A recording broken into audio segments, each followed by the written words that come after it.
परम पावन श्री वृंदावन धाम, रजरानी यमुना रसरानी, समस्त खग मृग पशु पंछी, ब्रजवासी जन, रसिक महापुरुष जन, लता वृक्ष, ये सब परम कृपा में हैं।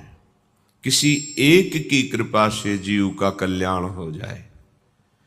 रजरानी का एक कण भी यदि नित्य शरीर में लगता है तो कोई कैसा भी पापाचारी हो, उसका अंतःकरण पावन हो जाएगा और उसकी अंतिम गति प्रियालाल होंगे।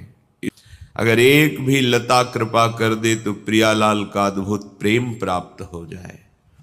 अगर रसिक महापुरुषों की दृष्टि पड़ जाए और उनके वचनों के अनुसार जीवन बना लो तो बड़े बड़े ऋषि मुनियों द्वारा वांछित जो प्रेम रस है वो आपके हृदय में स्फुरित हो जाए। ऐसी पावन भूमि में हमें अवसर मिला है अपने जीवन को सुधारने का। ये जो हमारे अंदर अहंकार पूर्वक आसुरी बुद्धि प्रेरणा देती है कि हम दूसरे की हिंसा कर कर, दूसरे का धन छीन कर, दूसरे को दुख देकर हम सुखी हो सकते हैं, अधर्माचरण से, चोरी से, व्यभिचार से, छल कपट से, तो विश्वास मानिए किसी और को दंड देने की जरूरत नहीं है। आपका कर्म ही आपका नाश कर देगा। जहां समय आया फिर तुम्हें कोई नहीं बचा सकता, वो कर्म ही तुम्हें हजारों की भीड़ में नष्ट कर देगा। एकांत में होंगे तो तुम्हारे हाथ से ही तुमको दंड दिला देगा। इसलिए सावधान रहिए। कोई भी विपत्ति हमको उतना दुख नहीं देती जितना हमारा पाप कर्म हमको दुख देता है। कोई भी संकट नहीं है। यदि आप धर्म पूर्वक चल रहे हैं तो आया हुआ संकट भी आपकी उन्नति का कारण होगा। यदि पापाचरण करके आपने बहुत सी सुख सामग्री एकत्रित कर ली है तो आप देख लेना परिणाम में ना वो सामग्री रहेगी, ना सामग्री भोगने वाला तुम्हारा परिवार रहेगा और ना तुम रहोगे। तुम्हारा कर्म तुम्हारा सर्वनाश कर देगा, कहीं भी ठौर नहीं मिलेगी। इसलिए प्यारे, भगवान ने कृपा करके बहुत बढ़िया दिव्य अवसर दिया। बार बार तो बनत नहीं यह संयोग अनूप, मानुष तन वृंदा विपिन, रसिकन संग विविरूप। अत्यंत उदार करुणा वरुणालय श्यामा श्याम की उपासना, कैसी कृपा हो गई। मनुष्य शरीर श्रीधाम वृंदावन में बैठे हैं आप। यहां आने की भावना मात्र से पाप थर्रा उठते हैं। चाहे जिस भाव से आओ, ये धाम है, अपना प्रभाव रखता है। वृंदावन ही प्रभाव सुनो, अपनो ही गुण देत, जैसे बालक मलिन को मात गोद भर लेत। जैसे अत्यंत वात्सल्यमयी माँ केवल ये देखती मेरा बच्चा है, मलिन है कि निर्मल है ये दूसरे देखते हैं, माँ नहीं देखती। ऐसे ही वृंदाटवी माँ हम सब उसके बच्चे ही हैं। जब हम किसी भी भाव से भागकर वृंदावन धाम आते हैं तो वृंदावन हमारा सुख संविधान करता है, हमारे पाप रूपी मल को नष्ट कर देता है, धो बहा देता है। बहुत बढ़िया सहयोग है, बहुत बढ़िया संयोग है। निकल चलिए इस माया के भयावने दलदल में, जहां हम निकलने की कोशिश करते हैं तो और धस जाते हैं। जैसे हम अपने मन को कामादि से हटाने की कोशिश करते हैं, उतना ही भयंकर वेदना और प्रकट होती है। पर यदि आपने किसी महापुरुष के चरणों का आश्रय ले लिया और उनके बताए हुए नाम मंत्र का सुमिरन कर रहे, फिर ऐसा नहीं होगा।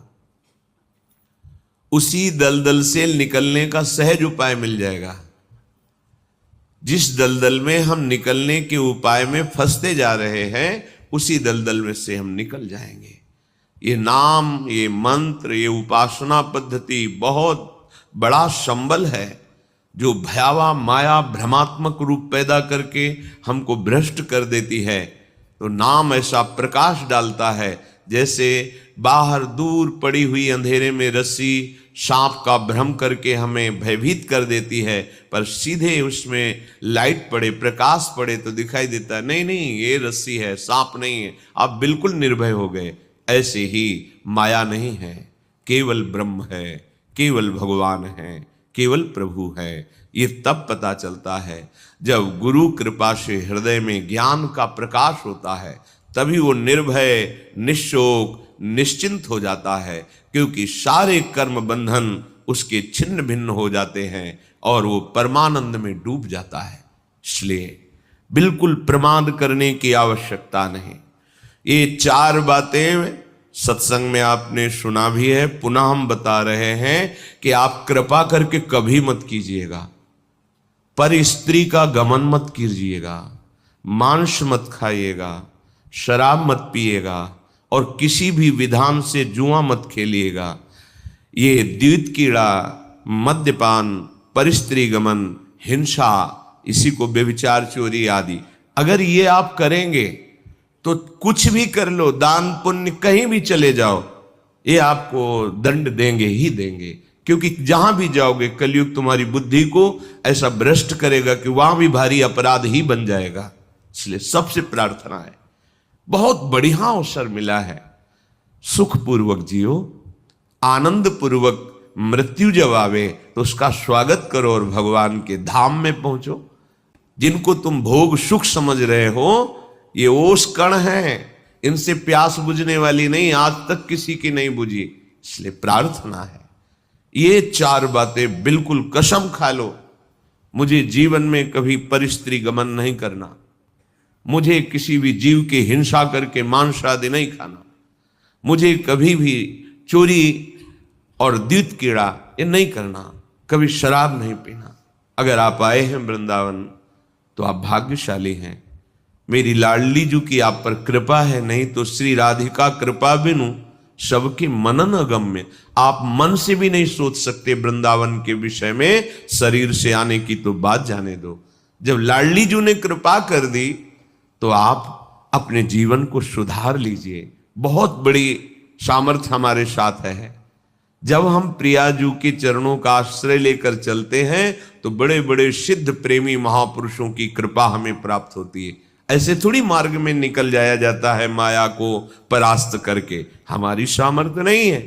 जो मायातीत अवस्था को प्राप्त महापुरुष हैं वो अहेतुकी कृपा हम पर कर देते हैं। तो आप पे अहेतुकी कृपा हुई है, आप श्रीधाम आए हैं, बड़ी महिमा है सत्संग की।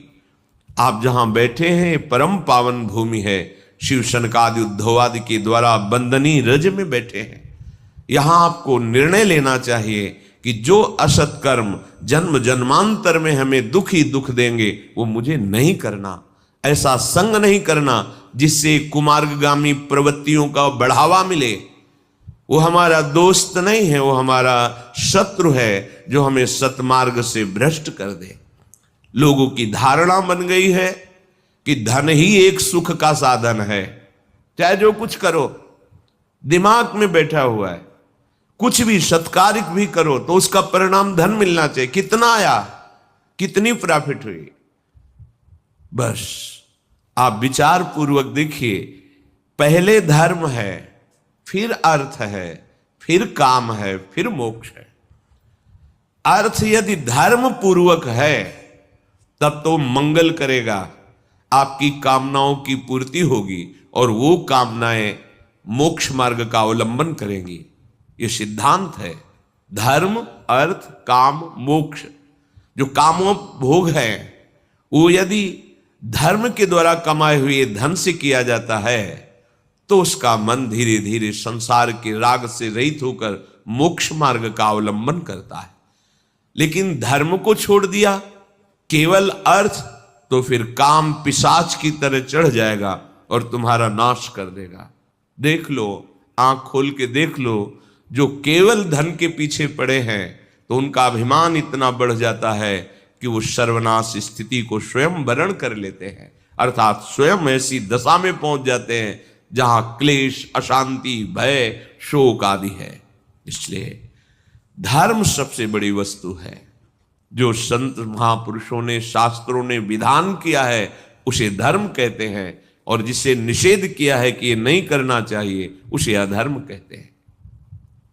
धर्म के पालन करने वाले के जीवन में ऐसा नहीं कि विपत्ति नहीं आती, संकट नहीं आते, रोग नहीं आते, ऐसा नहीं है, आते हैं, पर उनको सहने की सामर्थ्य मिलती है और आगे नहीं आएंगे।